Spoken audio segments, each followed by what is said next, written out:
Capítulo 1. Llamada a las armas. El apóstol Pablo tenía un espíritu discernidor. Al escribir a los creyentes de Éfeso, sabía que tenía que prepararles para un sufrimiento sin precedentes. Pero primero quiso alentarlos y consolarlos, y por ello les recordó el poder del Señor. Por lo demás, fortaleceos en el Señor y en el poder de su fuerza. Efesios 6:10. Es como si pensara: algunos de mis queridos amigos estarán temblando al ver la fuerza de sus enemigos y su propia debilidad.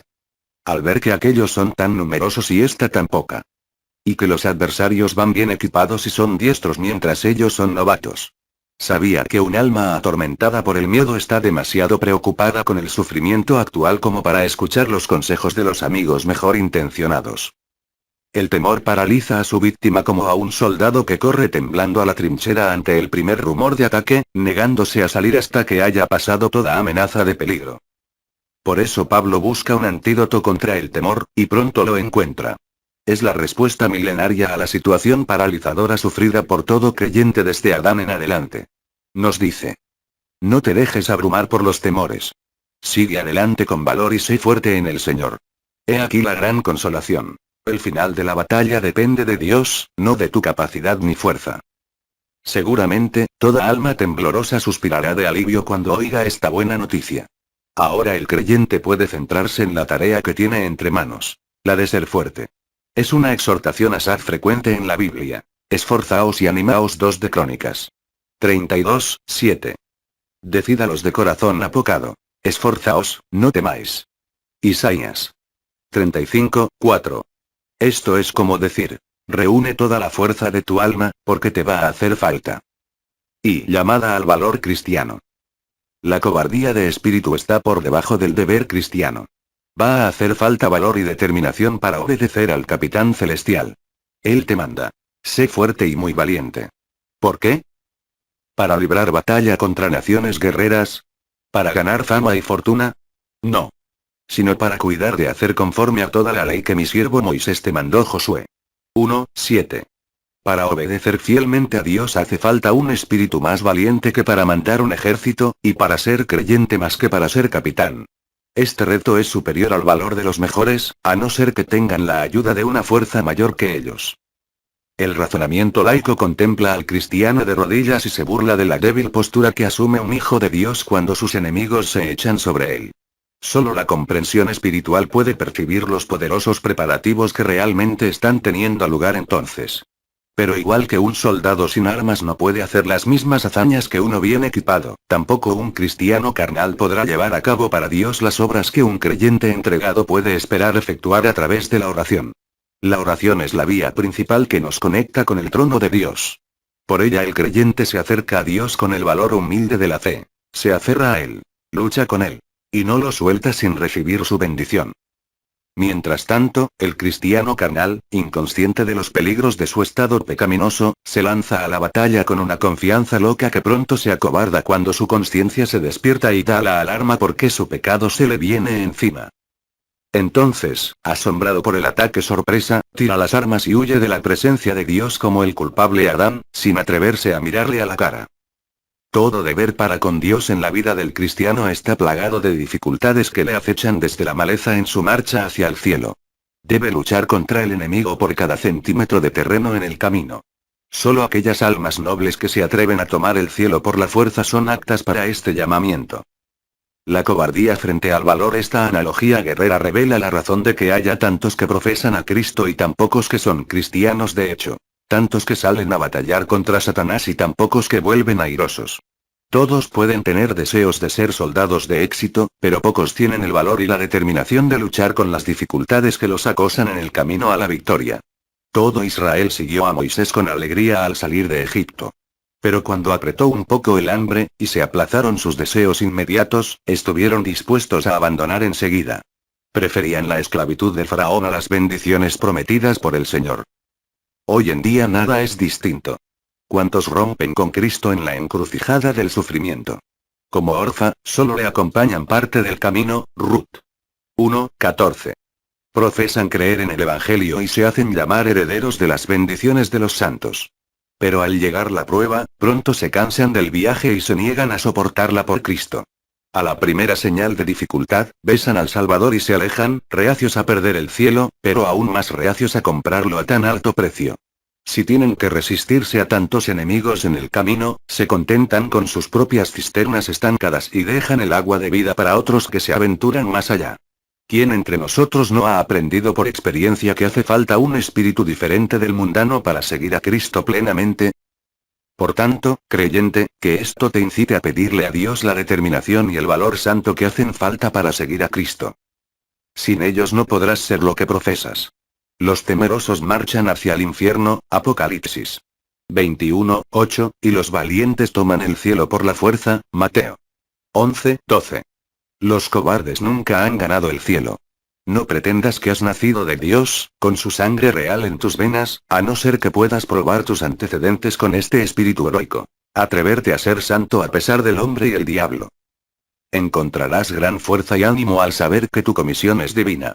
Dios mismo te apoya en la batalla y ha nombrado a su Hijo como guía de tu salvación, Hebreos 2:10. Él te llevará al campo de batalla con valor, y saldrás de allí con honor. Él vivió y murió por ti. Y vivirá y morirá contigo.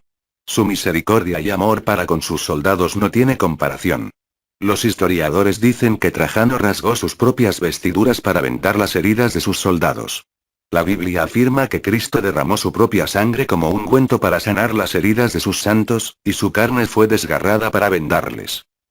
En cuanto a valor, nuestro Señor no tiene igual. Nunca volvió la espalda ante el peligro, ni aun cuando el odio infernal y la justicia divina parecían estar en su contra. Pero Jesús, sabiendo todas las cosas que le habían de sobrevenir, se adelantó y les dijo: ¿A quién buscáis? Juan 18:4. Satanás no podía derrotarle. Nuestro Salvador nunca perdió batalla, ni cuando perdió la vida.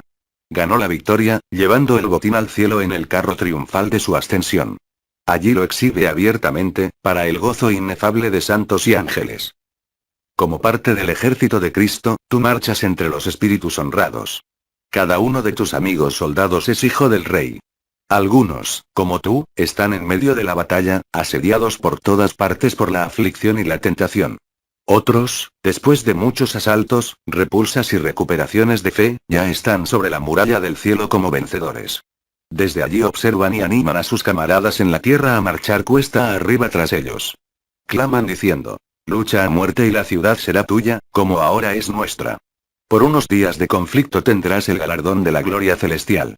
Un momento de este gozo divino secará todas tus lágrimas, sanará tus heridas y borrará la dureza de la guerra con el gozo de tu victoria permanente. Es decir, Dios, los ángeles y los santos que están con el Señor son espectadores de tu manera de desenvolverte como hijo del Altísimo. Esta nube de testigos, Hebreos 12:1, grita gozosamente. Desde la muralla celestial cada vez que vences una tentación, superas una dificultad, o recuperas terreno perdido al enemigo. Y si la lucha es superior a tus fuerzas, tu amado Salvador está listo con reservas para aliviarte en cualquier momento. Su corazón salta al ver tu amor y celo por él en tus conflictos. No olvidará tu fidelidad. Y cuando salgas del campo de batalla, te recibirá con el mismo gozo que tuvo el Padre al volver él al cielo. ¿Quieres ser un soldado valiente? Entonces presta atención a lo que se dice a continuación. Fuentes del valor cristiano. Si piensas luchar valerosamente contra la oposición en tu marcha hacia el cielo, tus principios deben estar bien fijados. De otra forma tu corazón será inestable, y un corazón inestable es tan débil como una casa sin vigas. La primera ráfaga de viento lo tirará. Hacen falta dos cosas para fijar tus principios. 1. Conocimiento sólido de la verdad de Dios. Al que solo conoce de vista al rey, fácilmente le persuadirán a cambiar de lealtad, o por lo menos intentará permanecer neutral ante la traición. Algunos que profesan ser cristianos solo conocen el Evangelio por encima. Apenas pueden dar cuenta de lo que o en qué esperan. Y si eligen algunos principios que les agradan, son tan inestables que cualquier brisa los barre, como tejas sueltas del tejado. Cuando Satanás te golpea y la tentación te abruma como las olas, tienes que aferrarte a las verdades de Dios. Son tu refugio en cada tormenta. Pero debes tenerlas a mano, listas para ser utilizadas. No esperes a hundirte para reventar la barca. Una entrega débil es muy insegura ante la tempestad. Mientras ella hace aguas y se hunde, la santa determinación fundada en la palabra levantará cabeza como una roca entre las olas más arboladas. La palabra promete. El pueblo que conoce a su Dios se esforzará y actuará. Daniel 11:32. Un ángel le indicó a Daniel los hombres que permanecerían firmes por Dios ante la tentación y persecución de Antíoco. Algunos serían engañados por el soborno de hombres corruptos. Otros serían víctimas de la intimidación y las amenazas. Pero unos pocos, bien fundados en la base de su fe, harían hazañas para Dios. Esto significa que los halagos no los corromperían, ni serían vencidos por el poder y la fuerza. 2. Un corazón bien dispuesto. El conocimiento intelectual de Cristo no es suficiente. Seguir a Cristo es principalmente un asunto del corazón. Si tu corazón no tiene un propósito fijo, tus principios por buenos que sean se soltarán y no servirán en la batalla más que un arco sin cuerda. Una decisión a medias no hará mucho por Cristo. Tampoco un corazón con motivaciones falsas. Un hipócrita puede mostrar cierta fuerza por el momento, pero pronto abandonará su profesión cuando se le pise el callo del pie. Esto es, cuando se le pida que niegue lo que su corazón malvado deseaba negar desde el principio. Si eres un soldado serio, no coquetees con ninguno de tus deseos inferiores a Cristo y el cielo. Serán como rameras que te roban el corazón. Considera a Jehú, lo valiente y celoso que parecía al principio. Entonces, ¿por qué le falló la determinación antes de terminar siquiera la mitad de la obra? Porque su corazón nunca estuvo únicamente puesto en Dios. Aquella ambición que primero avivó su celo, al final lo ahogó. Se comprometió con hombres malvados para obtener sus fines. Entonces, al alcanzar el trono, no se atrevió a poner por obra el plan de Dios por temor a provocar a aquellos mismos malvados y así perder el reino. 2 de Reyes 10:31. Su corazón estaba puesto en los placeres del mundo más que en el favor de Dios. Y llamada al servicio. Las directrices. Todo soldado está llamado a una vida de servicio activo, igual que el creyente. La misma naturaleza de ese llamamiento excluye una vida ociosa. Si pensabas ser soldado de verano, considera con cuidado tu comisión. Tus órdenes espirituales son rigurosas. Igual que el apóstol, no quiero que ignores esto y, por tanto, cito algunas directrices. 1. Renuncia a tus pecados predilectos. Aquellos pecados más cercanos a tu corazón deben ahora ser hollados bajo tus pies. Y se necesita valor y coraje para hacerlo. ¿Crees que Abraham fue probado al límite cuando se le pidió tomar a Isaac tu hijo, tu único, a Isaac a quien amas? Génesis 22:2, y ofrecerlo con sus propias manos?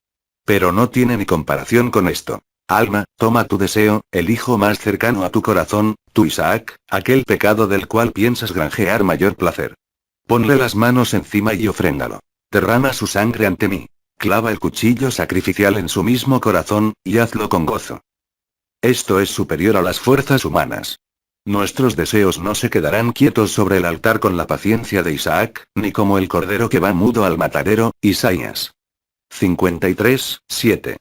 Nuestra carne ruge y chilla, partiéndonos el corazón con sus horribles gritos. ¿Quién puede expresar el conflicto, la lucha, las convulsiones de espíritu que aguantamos antes de cumplir con esta orden de corazón? ¿Quién puede explicar plenamente la sutileza con que tal deseo defenderá sus derechos? Cuando el espíritu te convence de pecado, Satanás también intentará convencerte. Te dirá: no tiene importancia, acéptalo. O sobornará el alma con una proposición de secreto. Puedes quedarte con esto, y también con tu buena reputación. No se notará para avergonzarte ante los vecinos. Puedes encerrarlo en el ático de tu corazón, lejos de las miradas, si me dejas de vez en cuando sentir los abrazos salvajes de tus pensamientos y tu afecto secreto. Si no se le permite esto, entonces Satanás pide una prórroga para la ejecución, sabiendo que en la mayoría de estos casos los pecados al final obtienen el indulto total. Mientras más lo aplacemos, más difícil será romper con los elocuentes artificios de este defensor del pecado y la muerte, para llevar a cabo su ejecución. En esto los hombres más valientes de la historia han sido como arcilla en manos del adversario. Vuelven de la batalla con banderas de victoria al vuelo, para vivir y morir en su casa esclavos de un deseo rastrero. Son como aquel gran general romano que, en su paseo triunfal por la ciudad, no podía quitar los ojos de una prostituta que iba por la calle. Un conquistador de imperios, cautivo de la mirada de una sola mujer. 2. Conforma tu vida a Cristo. Se nos manda no conformarnos a este siglo. Esto es, no comprometernos con las costumbres corruptas del día. El creyente no debe ser un sastre tan complaciente que corte el manto de su profesión según la moda. En su lugar, debe plantarse en sus principios, demostrando abiertamente ser ciudadano del cielo al revestirse de la verdad. Hace falta gran coraje para hacer caso omiso del menosprecio que sin duda arrostrarás por tu disconformidad. Tristemente, hay muchos que no pueden soportarlo. Hemos visto muchas veces cómo un manto de orgullo cubre rápidamente el manto celestial de la justicia imputada en aquel que teme las burlas de los hombres, si se atreve a hablar abiertamente de Cristo. Juan 7:13. ¿Cuántos pierden el cielo por vergüenza a acudir vestido de tontos? Mientras algunos se burlan, otros perseguirán a muerte al creyente que no se conforme a los principios y prácticas de este mundo. Esta fue la trampa que se les puso a los 3 hebreos exiliados en Babilonia. Tenían que bailar al son de Nabucodonosor, o morir. Daniel 3:15. Igualmente en el caso de Daniel, que anduvo de forma tan perfecta que la única acusación que sus enemigos pudieron encontrar contra él fue su entrega a su religión. Daniel 6:5. En tal caso, cuando la decisión es de vida o muerte, cuando un creyente está ante la alternativa de negar a su Señor o ser presa de hombres sanguinarios, cuántas retiradas y huidas inventa el corazón cobarde para protegerse. Es un gran honor para el cristiano si lo único que pueden decir sus enemigos es: no vive como nosotros. El cristiano que se enfrenta a tanta oposición debe aferrarse bien a su fe, si no quiere ser desmontado enseguida. 3. Salta los obstáculos. Siempre hay aquellos en la iglesia que, por medio de graves errores de conducta y juicio, han puesto piedras de tropiezo ante los cristianos profesos. Hará falta una santa resolución para enfrentarse al desánimo. Esfuérzate como Josué. Cuando la mayoría de los israelitas se rebelaban y su corazón miraba hacia Egipto, Josué mantuvo su integridad. Declaró que aunque ningún otro se le uniera, él igual serviría al Señor. 4. Confía en Dios en cada circunstancia. A veces el santo ha de confiar en un Dios escondido. El que anda en tinieblas y carece de luz, confíe en el nombre de Jehová, y apóyese en su Dios. Isaías 50:10. Esto requiere un paso decidido de fe. Aventurarse a entrar en la presencia de Dios con la misma temeridad que Esther lo hizo ante Asuero.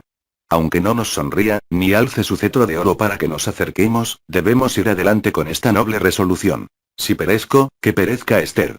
4:16. Esto nos lleva por la fe un paso más allá. También hemos de confiar en el Dios que nos mata. Hay que declarar con Job: aunque él me mataré, en él esperaré. Job 13:15. Hace falta una fe sumisa para que el alma siga adelante cuando Dios, con rostro adusto, parece disparar flechas envenenadas contra ella. Es muy duro, y pondrá a prueba el talante del cristiano.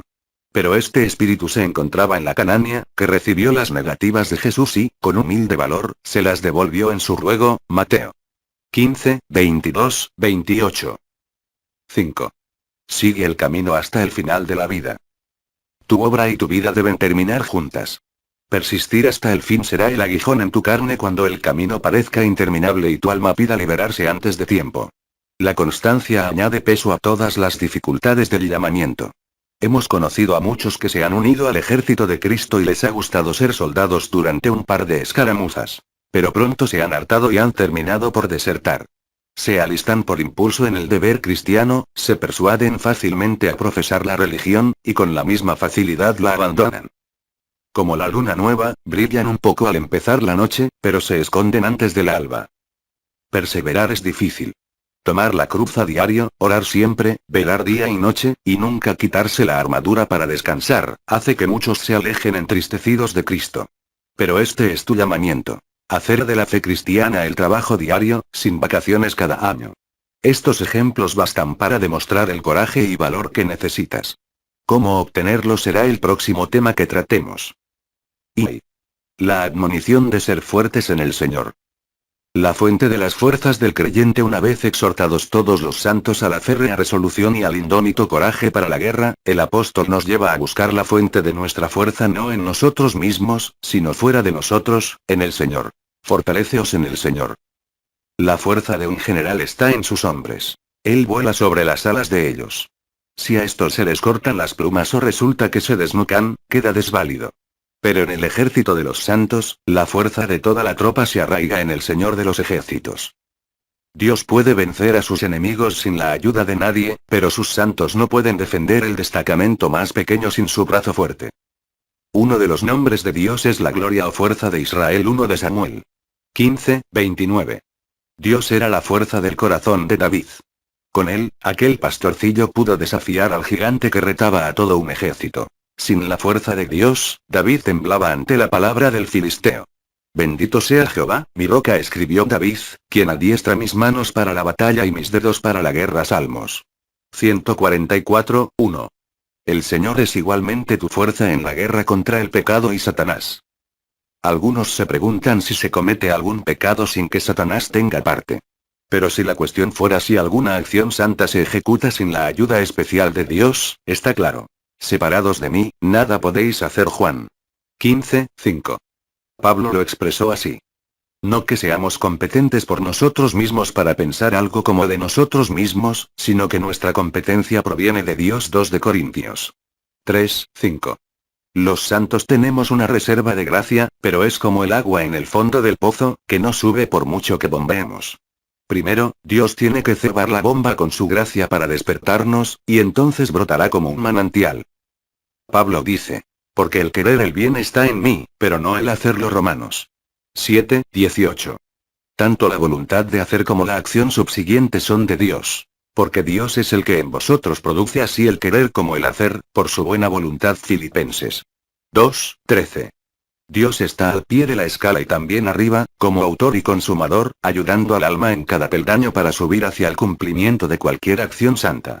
Y una vez que emprendemos la obra, ¿cuánto aguantaremos? Solo mientras nos sostenga la misma mano que nos dio poder al principio. Pronto agotamos la fuerza que nos da, de modo que para mantenernos en un caminar santo, hemos de renovar la fuerza celestial a cada momento. El creyente, como una copa sin pie, no puede mantenerse solo ni mantener lo recibido si Dios no lo sostiene en sus manos fuertes. Sabiendo esto, Cristo, a punto ya de subir al cielo y dispuesto para dejar a sus hijos, pidió que el Padre los cuidara en su ausencia. Padre Santo, a los que me has dado, guárdalos en tu nombre. Juan 17:11. Es como si dijera, no se les puede dejar solos. Son niños débiles y pobres incapaces de cuidarse. A no ser que los sostengas con fuerza y los tengas siempre bajo tus ojos, perderán la gracia que yo les he dado y caerán en la tentación. Por tanto, Padre, guárdalos. Hasta en la adoración, nuestra fuerza está en el Señor. Considera, por ejemplo, la oración. ¿Queremos orar? ¿Dónde encontrar temas de oración? ¿Qué hemos de pedir como conviene? No lo sabemos. Romanos 8:26. Por nuestra cuenta, pronto nos meteríamos en alguna tentación, y oraríamos por aquello que Dios sabe que no debemos tener. Para protegernos, entonces, Dios pone las palabras en nuestra boca. Oseas 14:2. Pero sin algún cálido afecto que deshiele el grifo del corazón, las palabras se congelarán en nuestros labios. Podemos buscar en vano en los pasillos del corazón y en los rincones del alma sin encontrar ni una chispa en nuestra propia estufa, a no ser un fuego extraño de deseos naturales, que no servirá. No.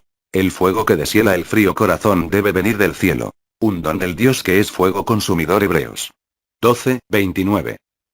Primero, el espíritu se extiende sobre el alma, como el profeta sobre el niño. Entonces el alma empieza a enardecerse, dando algún calor celestial a su devoción. Por fin el espíritu deshiela el corazón, y la oración fluye de los labios del creyente tan naturalmente como las lágrimas de sus ojos. Y aunque hable el santo, el autor de la oración es Dios. Así vemos que tanto la fuerza para orar como la misma oración son de Dios. Lo mismo se puede decir en cuanto a escuchar la palabra. Se nos ha mandado escuchar la predicación de la palabra, pero ¿de qué serviría si Dios no nos abriera los oídos del entendimiento? Durante 6 meses David escuchó hablar de la ley sin conmoverse. Entonces Dios, por medio de Natán, removió los rescoldos de su corazón. La palabra cobró vida y David se arrepintió. Todo lo dicho antes de la intervención de Dios puede que fuera bueno y verdadero, pero David permaneció frío y pasivo hasta que el Espíritu removió los rescoldos de su entendimiento y prendió el fuego santo. Entonces su corazón ardía mientras Dios hablaba.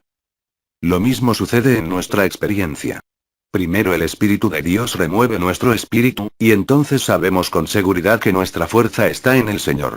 La siguiente explicación te ayudará a comprender esta verdad. La importancia de la fuerza de Dios. 1. La naturaleza de la conciencia del creyente. La conciencia del hombre, igual que su cuerpo físico, fue creada por Dios.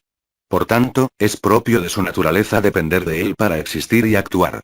La capacidad de existir y actuar por sí mismo es una propiedad incomunicable de la deidad. Nunca puede ser impartida a una criatura.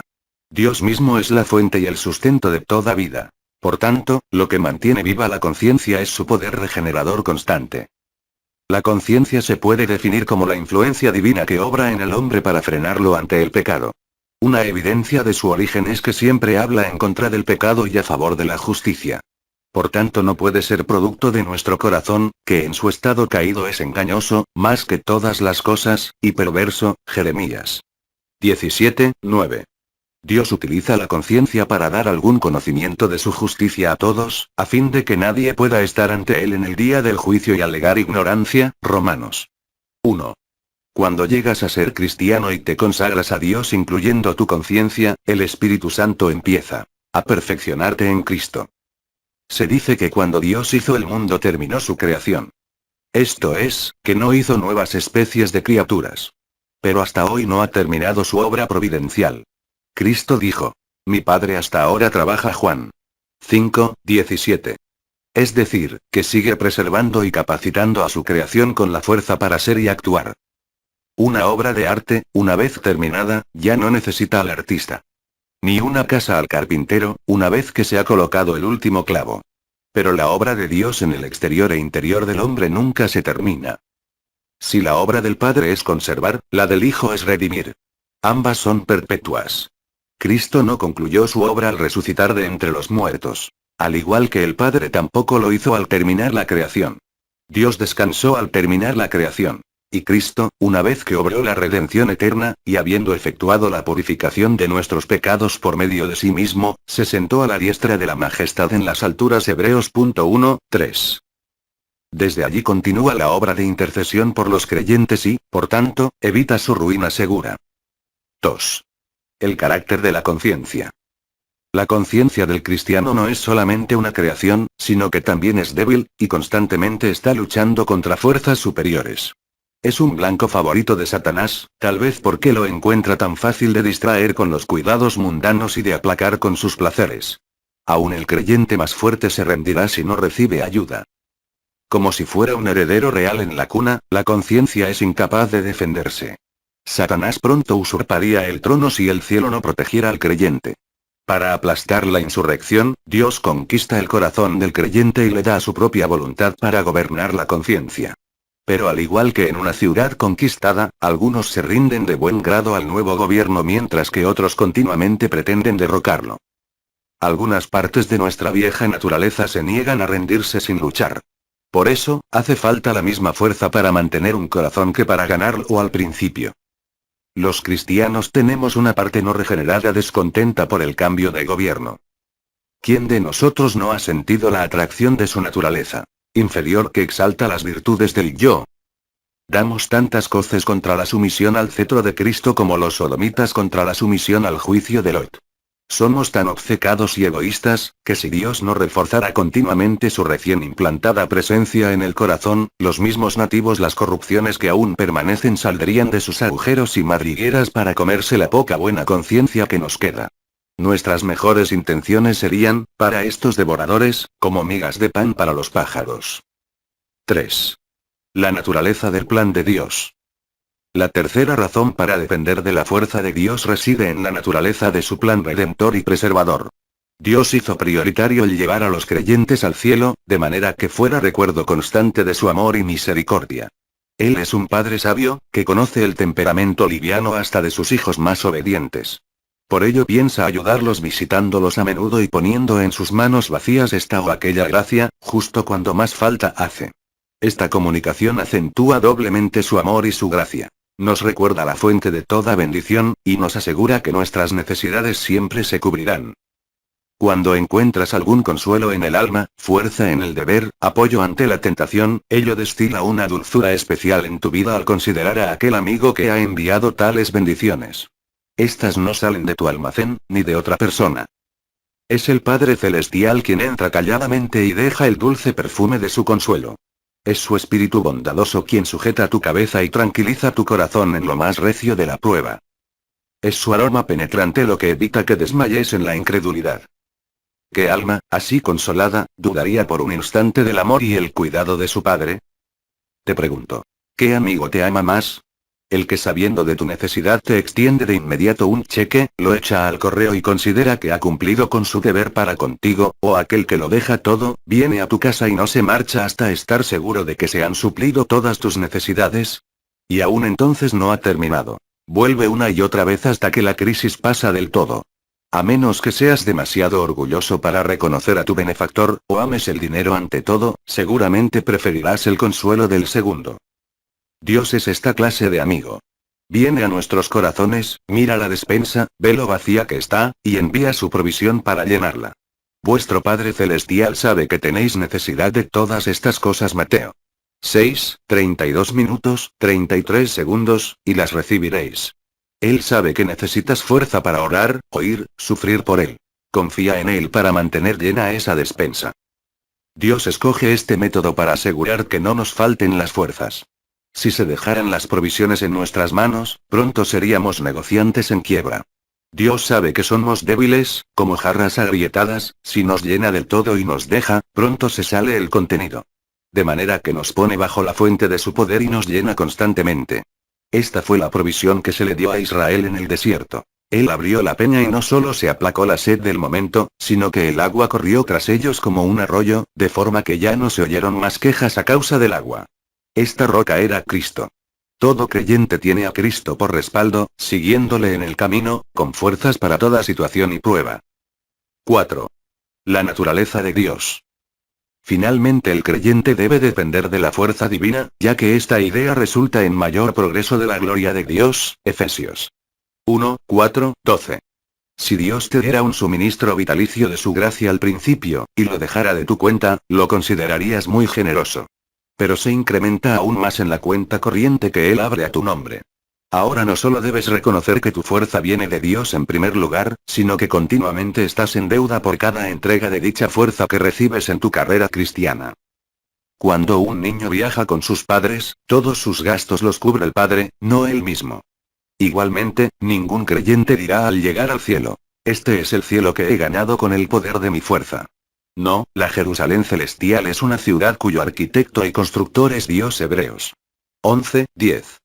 Cada virtud es una piedra del edificio, y su coronamiento se coloca en la gloria. Algún día los creyentes verán claramente que Dios no solo fue el fundador al principio, sino también el benefactor para terminarlo. La gloria de la obra no se repartirá algo para Dios, algo para la criatura. Todo será íntegramente de Dios. Un aviso solemne: procede la fuerza del cristiano del Señor y no de sí mismo. Entonces la persona fuera de Cristo debe ser una criatura débil e impotente, incapaz de hacer nada por su propia salvación. Si un árbol no puede crecer sin la savia de la raíz, ¿cómo podrá un tronco podrido, sin raíz, reavivarse por su cuenta? Es decir, que si un cristiano dotado con la gracia de Dios debe depender continuamente de la fuerza divina, entonces, seguramente, aquel que está fuera de la gracia de Dios, muerto en pecado, nunca podrá producir esta fuerza en sí mismo. No ser regenerado es ser impotente. Cristo, cuando aún éramos débiles, a su tiempo murió por los impíos. Romanos 5, 6. La filosofía del humanismo hace tiempo que ha sido pretendiente del orgullo humano. Se jacta de su fuerza y su sabiduría natural, y lo halaga con promesas de grandes hazañas hoy y del cielo después. Dios mismo ha desbaratado a estos constructores de Babel, y ha proclamado su preeminencia por toda la eternidad. Malditos sean para siempre tales hijos del orgullo que confían en el poder de la naturaleza, como si el hombre, con sus propios ladrillos y cemento de capacidades naturales, pudiera abrirse camino al cielo. Los lectores que aún siguen en su estado natural, ¿quieren hacerse sabios para la salvación? Entonces háganse primero necios ante sus propios ojos. Renuncien a esa sabiduría carnal que no puede percibir lo espiritual, y pidan sabiduría a Dios, el cual da sin reprensión. Santiago 1, 5. Y en cuanto a los creyentes, sabiendo que su fuerza está en el Señor enteramente y no en sí mismos, permanezcan humildes, aun cuando Dios más les esté utilizando y bendiciendo. Recuerda, cuando tienes puesto tu mejor traje, ¿quién lo hizo y lo pagó? El favor de Dios no es hechura de tus manos, ni precio de tu valor. ¿Cómo jactarte de lo que no compraste? Si te apropias indebidamente del poder de Dios y lo acreditas a tu propia cuenta, Él pronto hará una auditoría y volverá a tomar lo que siempre ha sido suyo. Aun cuando parece más generoso con tu paga espiritual, la cuenta sigue estando a su nombre, y podría devolverte a la más absoluta pobreza si malversaras su gracia. Entonces, anda humildemente ante Dios y utiliza bien tus fuerzas, recordando que son fuerzas prestadas. ¿Qué clase de persona malgasta lo que mendiga? ¿Y quién dará limosna a un mendigo que tira lo que se le ha dado? ¿Cómo mirarás a Dios a la cara para pedirle más, si malgastas lo que ya has recibido por gracia? If. La admonición para apropiarse del poder de su fuerza. Pablo continúa la exhortación subrayando de nuevo la fuente de nuestra fuerza. Y en el poder de su fuerza. Dos preguntas se plantean aquí. Uno, ¿qué quiere decir el poder de su fuerza? Y dos, ¿cómo se apropia el creyente a ese poder? ¿Qué es el poder de su fuerza? En términos sencillos, es su poderosa fuerza. Es como otro pasaje que dice, para alabanza de la gloria de su gracia. Efesios 1:6. ¿Y qué significa? Para alabanza de su gloriosa gracia. A veces se describe al Señor como poderoso y fuerte, otras como todopoderoso. Lo importante es comprender el significado del poder infinito y total de Dios. ¿Apropiamos del poder de Dios? ¿Cómo se conecta el creyente con esa fuente de poder? Fortalecerse en el poder de la fuerza del Señor requiere dos actos de fe. Primero, hay que ser firme y estar totalmente persuadido de que el Señor es todopoderoso. Esta es una verdad fundamental. Y segundo, no solo hay que creer que el Señor es todopoderoso, sino también que ese poder supremo suyo está disponible para tu defensa. Dios espera que te enfrentes a toda prueba y tentación apoyado en su brazo. Como un padre da la mano a su hijo cuando pasan por un camino abrupto, Dios ofrece su poder para que se aferre al mismo la fe de sus santos. Lo hizo con Abraham, Isaac y Jacob, cuya fe puso a prueba más que la de la mayoría de sus hijos antes o después, porque ninguna de las grandes cosas que les prometió se cumplió durante su vida en la tierra. Entonces, ¿cómo se reveló Dios a ellos? Lo hizo demostrando este atributo de su poder. Éxodo 6:3. Era todo lo que tenían para mantenerse firmes. Vivieron fructíferamente y murieron triunfantes, legando la promesa a sus hijos. Nunca dudaron, porque era el Dios Todopoderoso quien había hecho la promesa. 3 razones para confiar en el poder de Dios. 1. Su historial. A lo largo de la historia Dios ha demostrado la suficiencia de su poder, pero no resulta fácil creer que Él sea todopoderoso. Moisés mismo era una estrella de primera magnitud en cuanto a la gracia, pero mira cómo parpadea y flaquea su fe hasta superar las dudas. 600.000 de a pie es el pueblo en medio del cual yo estoy. Y tú dices, les daré carne, y comerán un mes entero. ¿Se degollarán para ellos ovejas y bueyes que les basten? Números 11:21 minutos, 22 segundos. Este creyente perdió de vista por un momento el poder supremo de Dios, y empezó a cuestionar que Él pudiera cumplir con su palabra. Igual podría haber dicho lo que obviamente pensaba. Dios, ¿no habrás sobreestimado tu poder esta vez? No se puede hacer lo que has prometido. Porque así interpreta Dios su razonamiento. Entonces Jehová respondió a Moisés. ¿Acaso se ha acortado la mano de Jehová? Versículo 23. Lo mismo se ve en el caso de María en el Nuevo Testamento. Señor, si hubieses estado aquí, no habría muerto mi hermano Juan. 11:32. Y su hermana Marta añade. Señor, llegue ya, porque es de 4 días. Versículo 39. Ambas eran piadosas, pero tenían serias dudas respecto al alcance del poder de Cristo. Una lo limitaba en cuanto al lugar: si hubieses estado aquí, como si él no hubiera podido salvar la vida de Lázaro igual estando ausente que presente. La otra lo limitó en cuanto al tiempo: llegue ya, como si Cristo llegara tarde con su remedio y la tumba no fuera a entregar a su cautivo al dar la orden. A pesar de su incredulidad, Dios mostró fiel. Ahora bien, creyente, antes de señalar las arrugas de la fe de ellos, busca primero los agujeros que hay en la tuya. No tengas tan alta opinión de ti mismo como para pensar que tu propia fe no necesita un esfuerzo constante para reconocer el poder supremo de Dios. Cuando ves cómo estos héroes de la fe tropiezan en esa clase de tentación, ¿cómo puedes tener ese tipo de confianza? 2. Tu dilema presente. Sin la fuerza de Dios no puedes resistir en la hora de la prueba. El desafío supera a la fortaleza humana. Supongamos que toda tu fuerza está ya comprometida en fortalecer tu alma contra la tentación, y que Satanás está constantemente debilitando tu resolución. ¿Qué harás entonces? Que no cunda el pánico. Manda a la fe que clame ante la ventana de Dios como el hombre de la parábola que pidió pan del vecino a medianoche, y aquel que guarda su pacto eternamente te proveerá. Cuando la fe falla, sin embargo, y el alma no tiene a quien enviar en busca de la intervención divina, la batalla casi ha terminado y en el mismo instante Satanás cruzará el umbral. Cuando estés en medio de la prueba, no te rindas desesperado. La fe es una virtud obcecada. A no ser que tu alma niegue rotundamente el poder de Dios, este mensajero la fe recorrerá el camino bien marcado hasta el trono. La duda hiere, pero no incapacita a la fe. De hecho, a la vez que vacilas acerca de la misericordia de Dios y dudas de si acudirá en tu rescate, la fe se abrirá camino, aunque sea lentamente, hasta su presencia. Y el mensaje que allí entregue será: si quieres, puedes hacerme limpio. Pero si finalmente decides que Dios no puede perdonar ni salvar, ni puede rescatarte, esto le da el golpe mortal a la fe. Entonces tu alma caerá a los pies de Satanás, demasiado desanimada para mantener la puerta cerrada ante la tentación. Recuerda esto. Aquel que abandona su fe en medio de la sequía espiritual se puede comparar con el necio que tira su jarra el primer día que el pozo se seca. 3. Su deseo eterno. Siempre ha sido y será la voluntad del Padre que solo confiemos en Él. Dios exige que se le llame todopoderoso. Insiste en que confiemos en Él. Un hijo sabio hace la voluntad de su Padre. Se puede llamar al hombre sabio, misericordioso, fuerte. Pero solo Dios es omnisciente, omnipotente, omnimisericordioso. Cuando quitamos el prefijo omni, rebajamos a Dios llamándolo por el nombre de una criatura, y Él no nos responderá. Su insistencia sobre el particular se acentúa de varias maneras. Primero, por su estricto mandamiento de darle la gloria por su poder. Dios ha dejado claro en su trato con los hombres que todo poder es suyo, y que no comparte su gloria con nadie más. No temáis.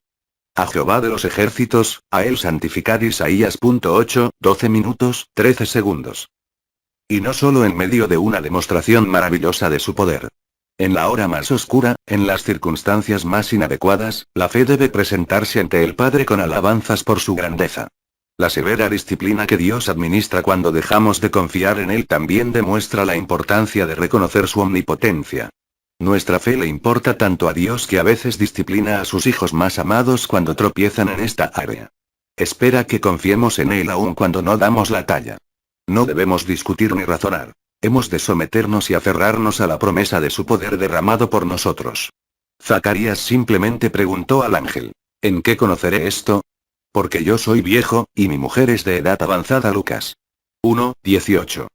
Por atreverse a cuestionar la amplitud del poder de Dios, se quedó mudo al instante. Dios anhela que sus hijos crean su palabra, y no discutan su poder. La marca que distinguía la fe de Abraham era que estaba plenamente convencido de que Dios era también poderoso para hacer todo lo que había prometido. Romanos 4:21. Para estimular nuestra confianza, el Señor a menudo interviene de maneras poderosas a favor de su pueblo. A veces permite que surja la oposición, para que en el momento preciso se levante un pilar magnífico en memoria suya. Este pilar se alzará sobre la ruina de aquello que disputó su poder. Así, cuando Él interviene, todos tienen que decir: aquí obró el Omnipotente. Tal fue el caso de Lázaro. Cristo se mantuvo lejos hasta que éste murió, para dar mayor demostración de su poder. Dios a veces empleaba este mismo método en el Antiguo Testamento. Recuerda el Éxodo, por ejemplo. Si Dios hubiera sacado a Israel de Egipto mientras José gozaba del favor de la corte, habrían salido fácilmente. Sin embargo, Él reservó su liberación para el reino de aquel faraón soberbio que los oprimía y satisfacía sus deseos con ellos, a fin de que sus hijos supieran sin lugar a dudas quién los había liberado. La intervención precisa de Dios es la confirmación para que creas que puedes reclamar su poder supremo para tu defensa y ayuda en toda prueba y tentación. Dios sacó a Israel milagrosamente de Egipto, pero los puso al otro lado del Mar Rojo para que buscaran el camino a Canaán por su propia fuerza y habilidad. No, los llevó, como trae el hombre a su hijo, por todo el camino. Deuteronomio 1:31. Dios prepara al alma para salir de entre las garras de Satanás, y luego la saca del Egipto espiritual por su gracia regeneradora. Cuando el creyente emprende la marcha y todos se levantan en su contra, ¿cómo cruzará a salvo todas las fronteras del enemigo? Dios mismo lo rodeará con los brazos de su fuerza eterna. Somos guardados por el poder de Dios mediante la fe, para alcanzar la salvación. 1 de Pedro 1:5. El poder de Dios es aquel hombro sobre el cual Cristo te lleva a ti, su oveja perdida, a casa, con gozo en el camino. Lucas 15:5. Los brazos eternos de su fuerza son alas de águila, sobre las que te lleva segura y amorosamente a la gloria. Éxodo 19:4. El quíntuple lazo que asegura el poder de Dios. 1. Su estrecha relación con los creyentes. La relación de Dios con sus santos asegura su poder para con ellos. Eres su amado hijo, y la mayoría de los padres cuidan de los suyos. Hasta la torpe gallina corre para reunir a sus polluelos bajo sus alas ante el peligro. Cuanto más Dios, creador de tales instintos en sus criaturas, empleará toda su fuerza para defenderte. Una madre sentada en su casa oye un grito afuera y, al reconocer la voz, dice al instante: «Es mi hijo». Lo deja todo y corre a él. Dios responde como el corazón de una madre a la voz de sus hijos. 2.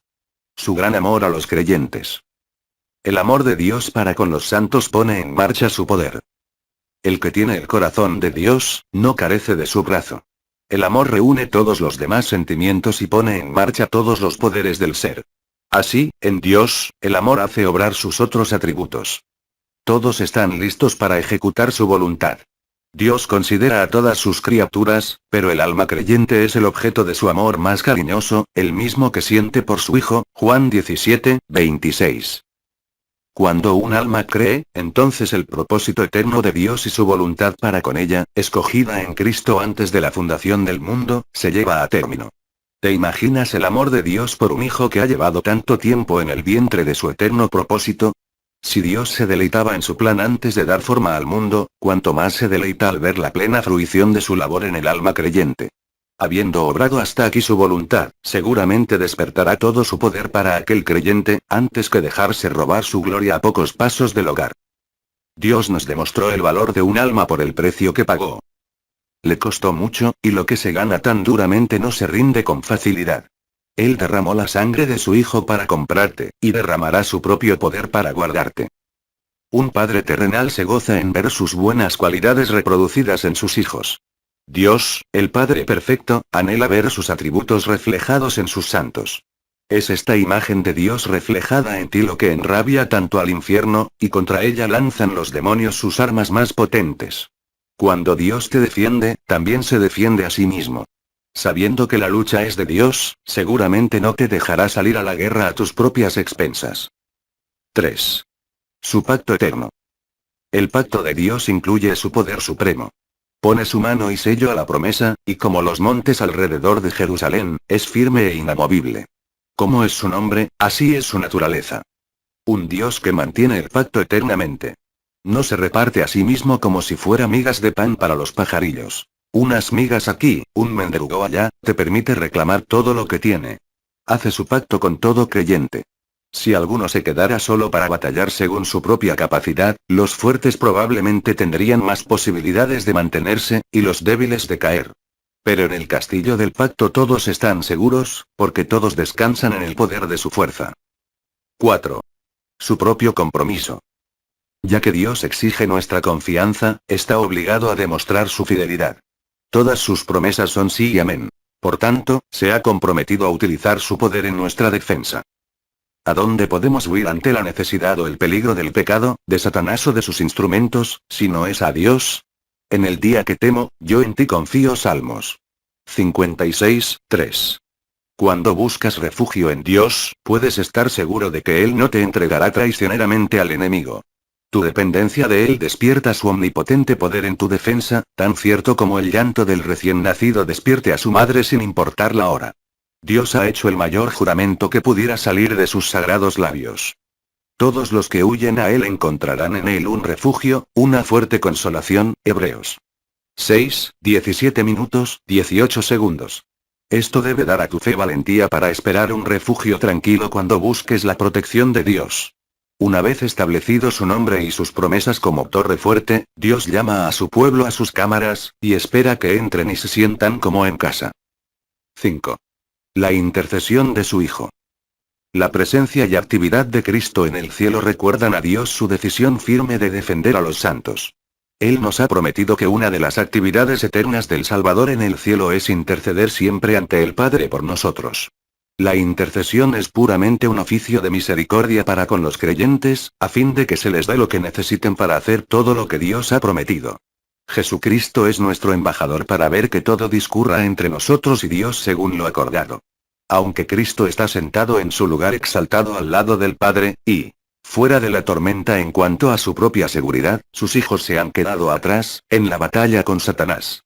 Ellos permanecen en su corazón y no los olvidarán ni por un momento. Véase la prontitud con que envió el Espíritu Santo a los apóstoles después de ascender. Casi en el momento de calentar un poco su asiento al lado del Padre, Cristo ya había enviado al Espíritu para consolar no solo a los primeros cristianos, sino a todo creyente hasta su regreso. Ocasiones para hacer uso del poder de Dios. Una vez que te des cuenta de que el Dios omnipotente tiene la potestad en tu vida, dejarás de preocuparte por la forma de batallar contra tus enemigos. No hay asalto lo bastante fuerte para derrotarle a él, y nada puede penetrar tus defensas sin su permiso. El diablo fue lo bastante listo como para pedirle a Dios que quitara el cerco alrededor de Job antes de lanzar su ataque, pero los hombres generalmente no son tan conscientes del poder de Dios. Su propia ceguera espiritual los engaña, haciéndoles suponer que el asalto al creyente se lanza contra un mero hombre. Es posible que no puedan ver más allá de su nariz, pero se lanzarán contra un creyente esperando terminar pronto con él. No saben que las tropas que defienden al creyente son innumerables, porque la línea de suministro desde el cielo no la puede bloquear nadie sino Dios mismo. Los egipcios pensaron tener atrapados a los israelitas cuando los vieron llegar a la orilla del mar. El faraón se jactaba. Encerrados están en la tierra. Éxodo 14:3. Y así habría sido si no hubiera intervenido el poder supremo que los llevó a buen puerto. Pero en cuanto pasaron este peligro, se encontraron en el desierto, sin cobijo. Allí vivieron durante 40 años sin comercio ni labranza, sin robar ni pedir de las naciones colindantes. ¿Qué no podrá hacer el poder supremo para protegernos de la ira y el poder de los enemigos, sean hombres o demonios? La Biblia está llena a rebosar de relatos de la suficiencia absoluta de Dios. Igual que su poder se interpuso entre los israelitas y los egipcios, también estuvo con Josué en Jericó, y se enfrentó a Goliat en el valle de Ela. Este mismo poder expulsó a los demonios del Gadareno, y resucitó al hijo de la viuda. ¿Acaso su poder se ha debilitado hoy, o se han fortalecido nuestros enemigos?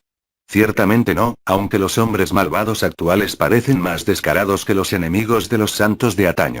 Entonces, a menudo huían ante la presencia de Dios entre su pueblo, mientras que hoy muchos prefieren dar el crédito de su derrota al mismo Satanás en lugar de reconocer a Dios en el asunto. Consuélate con esto. Dios ama tanto a sus hijos que no vacilará en dar naciones enteras por su rescate si su providencia así lo decreta. Abrió el vientre mismo de Egipto para salvar la vida de su hijo Israel. Isaías 43:3. Las demostraciones constantes del poder de Dios para con sus hijos presentan un fuerte contraste con la impotencia de los que están sin Cristo. El poder supremo de Dios es un manjar, e igual que lo puso delante de Abraham y Moisés, lo ofrece a los creyentes de toda época. Y mientras ellos se sacían, el pecador desvergonzado pide limosna. No puede disponer ni de una gota de poder celestial para su propio uso. Dios, a través de su siervo Isaías, avisa a los pecadores. He aquí que mis siervos comerán, y vosotros tendréis hambre. He aquí que mis siervos beberán, y vosotros tendréis sed. Isaías 65:13. Dios es omnipotente en el perdón, pero no utilizará su poder para el pecador desvergonzado. Puede salvar y ayudar en la necesidad, pero si no te has arrepentido, ¿cómo podrás esperar su ayuda? El mismo poder que Dios derrama en la salvación del creyente se derramará para tu condenación, porque Él se ha comprometido con juramento a destruir toda alma impenitente. ¿Qué narcótico esparce Satanás sobre las almohadas de los no regenerados? ¿Cómo pueden dormir también aún después de haberles avisado de las consecuencias de pasar por alto el ultimátum de la gracia de Dios? Pecador, Satanás puede engañarte para que creas que hace falta valor o sabiduría para rechazar los términos de la misericordia de Dios, pero realmente es el colmo de la necedad. Tu destino eterno está en las manos de Dios. Si no tratas con Él ahora, tendrás que responder ante sus cargos después. Sabe bien qué horrenda cosa es caer en manos del Dios vivo. Hechos 10:31. Y tú, creyente, cobra fuerza sabiendo que el fuerte brazo de Dios se extiende hacia ti, no con ira sino con amor. Con la misma fe que reconoces la existencia de Dios, cree también esto. Que su poder supremo es tu amigo seguro. Puedes ponerlo a prueba en las siguientes circunstancias. 1. Cuando estás abrumado por el pecado. Puedes estar completamente seguro de que no hay pecado tan poderoso que sobrepase el poder de Dios. Un todopoderoso es más que muchos fuertes. Él ha demostrado su anhelo de rescatarte una y otra vez. Provocado al límite por los pecados de su pueblo, ¿qué hace? Les da una dulce promesa. Declara: no ejecutaré el ardor de mi ira. ¿Y por qué no? Porque Dios soy, y no hombre. Oseas 11:9. Es como si dijera: te demostraré la omnipotencia de mi gracia. ¿Quién duda de la omnipotencia de Dios? Sabemos que Él tiene poder para perdonar si quiere hacerlo. Pero aún hay más consuelo para el creyente, el que estriba en su pacto de perdón. Como nadie puede comprometer a Dios sino Él mismo, así nadie puede romper ese compromiso que Él hace consigo mismo. Estas son sus palabras. Seré amplio en perdonar. Isaías 55:7. En otras palabras, ahogaré tus pecados en mi misericordia y derramaré todo lo que tengo, para que no se diga que mi bien ha sido vencido por tu mal. Entonces, cuando Satanás te aterroriza con sus terribles acusaciones contra tu alma, puedes decir con confianza: Dios mismo es el que me justifica. Ha prometido restaurar mi vida si me someto a Él. ¿Alguna vez ha roto una promesa? Por tanto me he entregado a Él como fiel creador. 2. Cuando te vence la tentación. Si temes algún día caer en la tentación, aférrate a la fuerza de Dios ahora y refuerza tu capacidad de resistir. Cree que tendrás victoria en el día de la prueba. Tu Padre vigila estrechamente mientras estás en el valle luchando. Tus gritos de socorro le hacen correr en tu ayuda. Josafat pidió socorro en la lucha contra sus enemigos, y el Señor lo rescató. Segunda de Crónicas 20. Puedes estar igualmente seguro de su ayuda cuando estás contra la pared.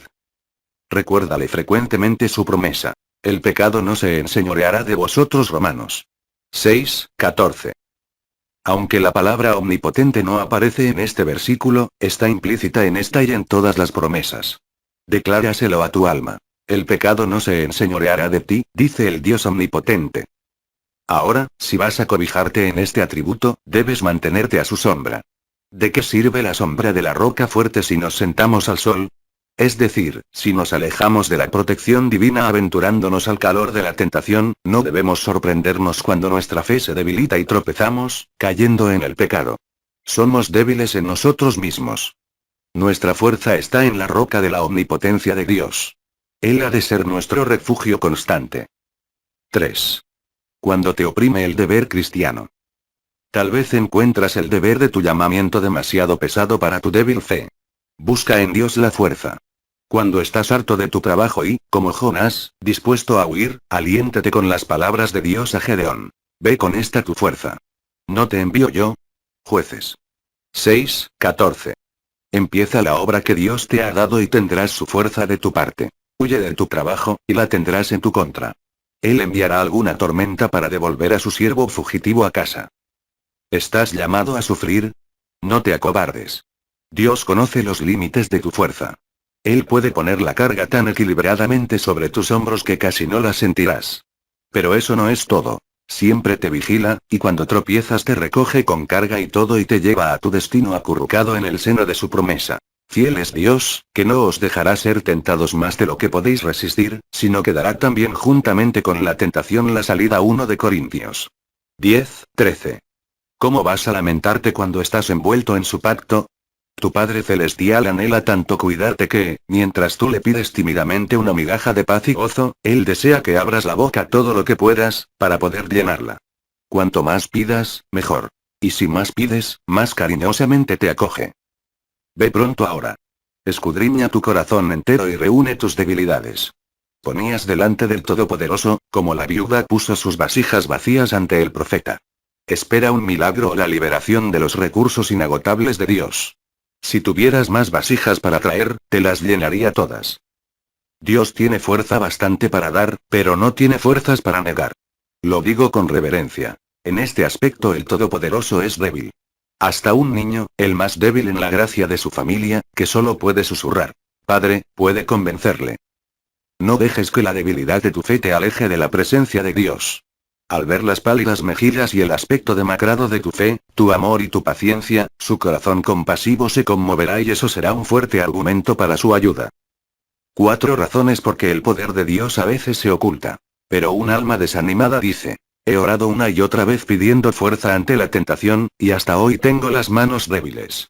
Por mucho que me esfuerce, no puedo resistir. Si realmente me es posible reclamar el poder de Dios, ¿por qué no tengo la victoria en mi vida cristiana? 1. Puede que hayas pasado por alto el poder de Dios. Mira de nuevo, y sin duda verás alguna fuerza que te ha pasado desapercibida antes. Tal vez oraste esperando que Dios respondiera de cierta manera. Pero mientras lo esperabas mirando por la ventana delantera, Él entró por la puerta de atrás. Esto es. Esperaste un alivio repentino de la prueba, pero en su lugar Dios te dio fuerza para orar con mayor fervor. ¿Es eso nada? Cualquier médico te dirá que cuanto más fuerte llora un niño, más fuerte es. No solo esto. ¿No ves que tienes mayor poder de abnegación que antes? Es decir, ¿no te humilla cada vez más la espina clavada en tu carne? Si es así, has luchado con un fuerte oponente, tu orgullo, y has luchado bien. ¿Qué cosa más dura y contra naturaleza hay que obligar al orgullo carnal a doblar la rodilla delante de Dios? 2. Dios puede demorarse a propósito. Cuando has esperado todo el tiempo que estás dispuesto a esperar, y Dios aún no ha respondido, no dejes que tu propia impaciencia le acuse de ser negligente. En su lugar, di: mi Padre es más sabio que yo. Enviará lo necesario cuando haga falta. Sé que si retrae su mano al presente, solo es porque sabe más que yo.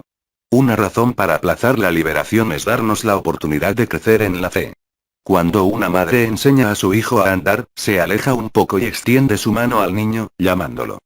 Si ejerce su fuerza acercándose al pequeño, eso no sirve, porque el niño no puede entonces ejercitar sus piernas débiles.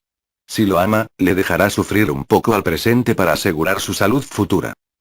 Igualmente, ya que Dios ama a sus hijos, a veces los deja luchar para fortalecer las piernas de su fe. No solo esto. También puede utilizar las pruebas como ocasión de mayor demostración de su poder. Supongamos que un niño anda por la orilla de un río. Se resbala, y corre verdadero peligro. ¿Qué hace su madre? Corre enseguida a salvarlo. Y sus brazos nunca antes fueron tan fuertes para consolarlo como en tal circunstancia. Puede que seas una pobre alma débil en la fe y a punto de hundirte. Pero hasta hoy perdura tu gracia, aunque haga aguas. Hay mayor demostración del poder de Dios que ver cómo se remolca este barco afligido y fatigado por la tempestad ante una armada de pecados y demonios, para llegar al buen puerto de Dios. Qué gran tributo a su poder, el que una nave tan débil derrote a todos los acorazados de Satanás. 3. El estorbo a la bendición puede estar en ti. Si tu corazón no está bien seguro cuando clamas por liberación, la fuerza no vendrá. Pregúntate lo siguiente cuando te sientas alejado del poder de Dios. ¿Confío realmente en Dios, y únicamente en Él, para satisfacer mi necesidad? ¿O estoy dependiendo de mi resolución, de mi pastor o de otra fuente externa? Todas estas cosas son buenas, pero solo son servidores de Dios. Pasa por ellas hasta llegar a Cristo mismo. Tócale, y la liberación es tuya. ¿Doy gracias por la fuerza que tengo? En una carrera de larga distancia, los corredores emplean más de una velocidad. Tal vez te desanimas cuando ves a tantos fuertes adelantarte camino a la gloria. En lugar de gritar tras ellos, da gracias porque tienes alguna fuerza. Aún el puesto más bajo en el ejército de los santos es de un gran honor. ¿Estás en la carrera? Es por la gracia de Dios, únicamente. Dale gracias por el privilegio. Recuerda. Todos los que terminan la carrera hasta el creyente más débil son ganadores. ¿Ha bloqueado mi orgullo el fluir del poder de Dios?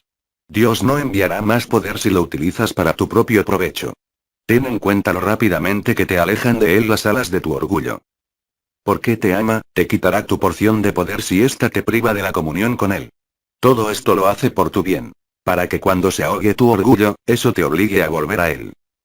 Dios puede llamarte a perseverar en situaciones críticas, tal vez nada de lo expuesto responda a tu caso individual. Tu corazón está bien con Dios. Has esperado sinceramente en oración, pero Dios retrae su mano. Entonces tienes que vivir y morir en la espera, porque puede que sea lo apropiado. ¿Qué mayor evidencia de tu fe y de la obra de la gracia de Dios en ti que perseverar hasta el fin? Consuélate con la promesa de que cuando estés en las últimas, llegará la fuerza. La palabra dice: Los que esperan a Jehová tendrán nuevas fuerzas. Isaías 40:31. El profeta no fue enviado a la viuda antes de que ésta hubiera cocido el último pan. Job no fue liberado hasta cumplirse el propósito de Dios. ¿Son tus pruebas mayores que las de Job?